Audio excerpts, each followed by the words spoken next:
ప్రభుత్వం యొక్క ఆలోచన ఒకటే కనబడతా ఉన్నది. ప్రభుత్వం ఏమనుకుంటుందంటే అసలు ఈ జోకుడు కొనుడు ఇవి బంధు పెడితే మరి మద్దతు ధర ఇచ్చే బాధ తప్పుతుంది, బోనస్ ఇచ్చే బాధ తప్పుతుంది, లేకపోతే జోకితే కొంటే మళ్ళా రైతుకు పైసలు ఇవ్వాలి, మళ్ళా రైతు కోపానికి వస్తాడని చెప్పి ఇవాళ మొత్తంగా ఎక్కడ కొనుగోలు చేయకుండా తప్పించుకునే ప్రయత్నం చేస్తా ఉన్నది. మొత్తం అన్ని పంటలు ఇడిచిపెట్టినారు.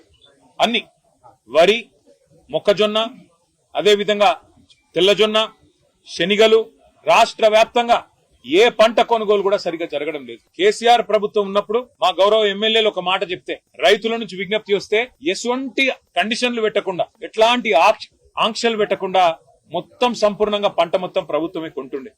కానీ ఇవాళ పరిస్థితి ఈ యాసంగి సీజన్ లో 95 లక్షల మెట్రిక్ టన్నుల వరి కొనుగోలు చేస్తామని చెప్పి ప్రభుత్వం చెప్పింది. కానీ ఈ రోజు వరకు 4 మే 2026 వరకు ఇప్పటి వరకు 9 లక్షల మెట్రిక్ టన్నులు మాత్రమే కొన్నారు. వాళ్ళకు కూడా ₹1 కూడా ఇంతవరకు ఒక్క రైతు కూడా వేయలేదు.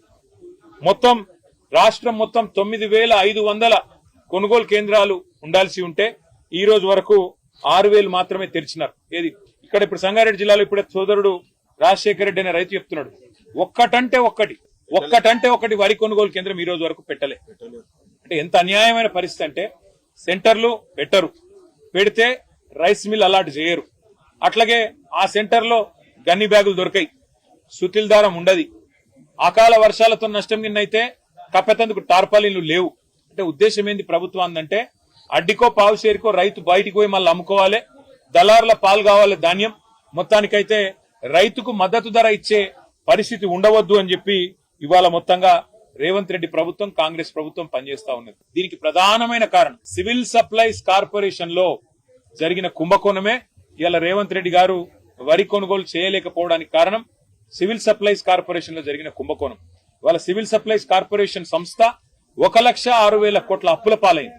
ఆ అప్పుల పాలైపోయి ఇవాళ ఆ సంస్థకు ఎన్పిఏగా డిక్లేర్ అయిపోయి, అంటే ఆ సంస్థకి ఎవడు బ్యాంకులో పతార లేదు, నాన్ పర్ఫార్మింగ్ అసెట్ అయిపోయింది. అందుకే మరి ఇలా సంస్థకి వెళ్ళి పైసలు ఉడతలేవు కాబట్టి ఇవాళ సెంటర్లు తెరిచే పరిస్థితి లేదు. రేవంత్ రెడ్డి ప్రభుత్వం చేసిన కుంభకోణం సివిల్ సప్లైస్ కార్పొరేషన్ లోనే దీనికి ప్రధాన కారణం.